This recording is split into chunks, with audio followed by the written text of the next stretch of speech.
Okay. Matthew Durack from Salt Spray Farms at South Ballina. And can you tell me a little about your business? We bought this property 12 months ago to convert it from cane production through to macadamia production. Okay. How long have you been using OptiSurface? First spoke to you pretty soon after purchasing the farm, if not before, and so I guess, I don't know when we first started providing you with the data, but it was around September last year, so about 8 or 9 months. Okay. And what was the problems that you had before you found OptiSurface?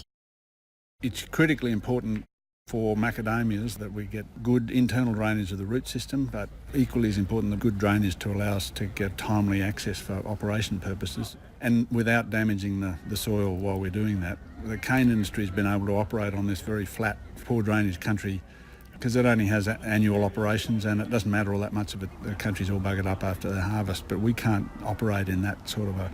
So we had to be able to drain this country significantly better than it had ever been done before. And to do that just with a sort of straight single plane laser grading that I've been used to from Moree would have resulted, with the shallow soil and acid sulphate issues, we would have got ourselves into trouble. That was the problem we were trying to solve. Okay, great. And what concerns did you have after you found OptiSurface? Probably, well, related to OptiSurface. I'm not sure that we had too many concerns with the product or service or output. Maybe being able to find contractors who had the appropriate GPS software linkages and being able to find someone who could convert the file types appropriately from all that. There were some of those sort of technical glitches, but no real concern with OptiSurface. I guess the concern we had was when we started really getting into the designs, we realised that we had so little slope to play with and so little topsoil to play with that we really had to squeak and sharpen our toes on every little cut and fill, and that's why there were 24 iterations. Yep. Okay. So did we deliver on these concerns or solve the problems? Yeah, we were a slightly unknown quantity to you when we started, and I think from a broad acre farming situation without as many constraints, then maybe we would have been easier to work with. And I think you thought maybe, we'll give 1 or 2 designs and we'll get the job done. But you quickly realised that wasn't going to be, it wasn't that sort of an operation, and we're prepared to put the time and effort into coming up with the best solution with all the constraints that we had. So. Yeah, it was quite a complex design, but we worked in up to 25 iterations until we got the right result. So we're happy to do that. We'd rather get a good result than a half-baked result. And and I could see that it wasn't, we weren't kind of your vanilla client, but you didn't just say, oh, we sell McDonald's hamburgers here. If you want it without ketchup, then you can bugger off. You were prepared to adjust. Yeah, there was a bit of learning involved from both sides just to make sure we got what we wanted, and we're happy to do that because, it's the next job gets more efficient. Yeah, we hope that's the case. Yeah. Okay, so what most impressed you when you're working with OptiSurface? From the software's point of view, its flexibility and the fact that it is sort of kind of infinitely variable slope arrangements.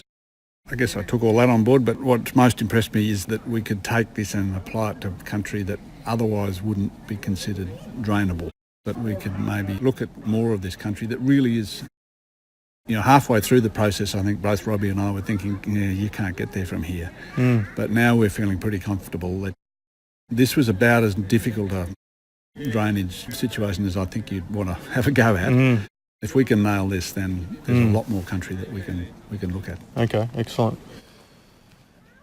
And what are the outcomes and benefits that are most valuable to the farm or to the business at the end of the day? At the end of the day, the most critical thing for us is that we get good quality soil in the mound to optimise tree growth in that first 4 or 5 years, cash flow and getting that crop and all that sort of stuff.